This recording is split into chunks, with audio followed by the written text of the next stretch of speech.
Hello, Britain. We're here today again to talk about vices. Now, vices came up last week when we had one of our fellow watchers talk about the book White Teeth by Zadie Smith, and I would actually like to touch on that. So for today's episode, we're going to be talking about addictive substances and addictive personalities. I have brought in my fellow PhD in addictive substances.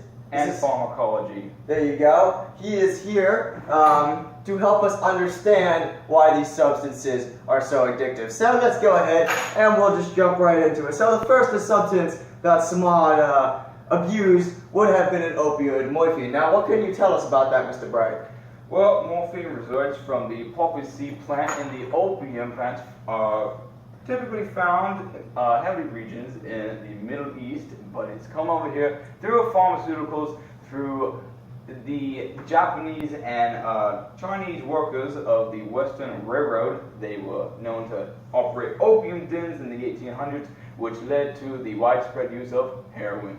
But in pharmacology, for legal uses, we have hydrocodone, hydromorphone, morphine, fentanyl, codeine, and hydrocodone, my favorite.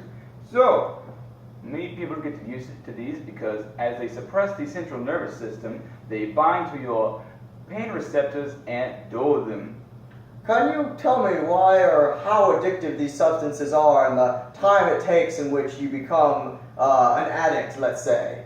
Well, that all depends on the time of usage and the dosage you're using. Now, the higher dosage and the longer you use them, of course, the more you get used to them and the higher dosage you have to take for the same effect. But let's say you take a month's worth of a typical supply, you'll be moderately addicted. Moderately addicted. All right. So our next substance, I believe, was alcohol. That's right. Samad would love to drink himself into a stupor. Now, can you tell us why a person might, in fact, choose alcohol as a substance to abuse?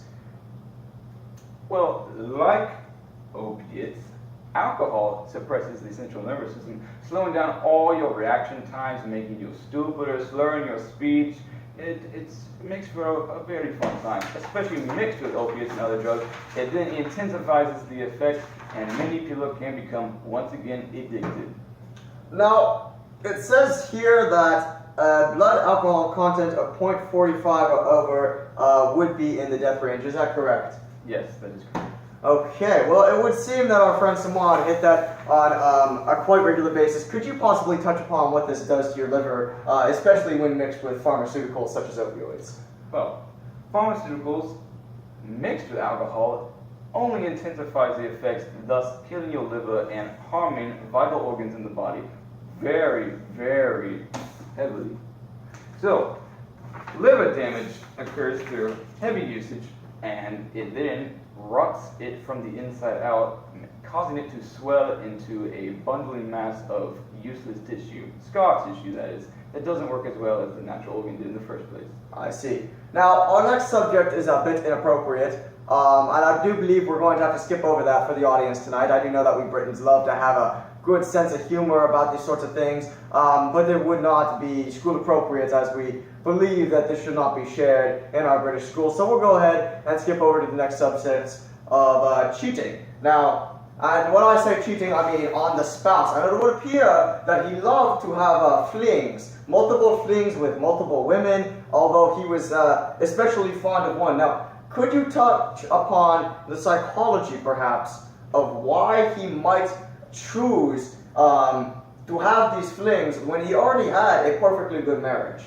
Well, from the sense of it, it sounds like this man has many problems, that is with spontaneous actions, that is not thinking and just acting in the moment, not thinking of the long-term or short-term consequences of it, maybe leading to a pathological or sociological illness of him.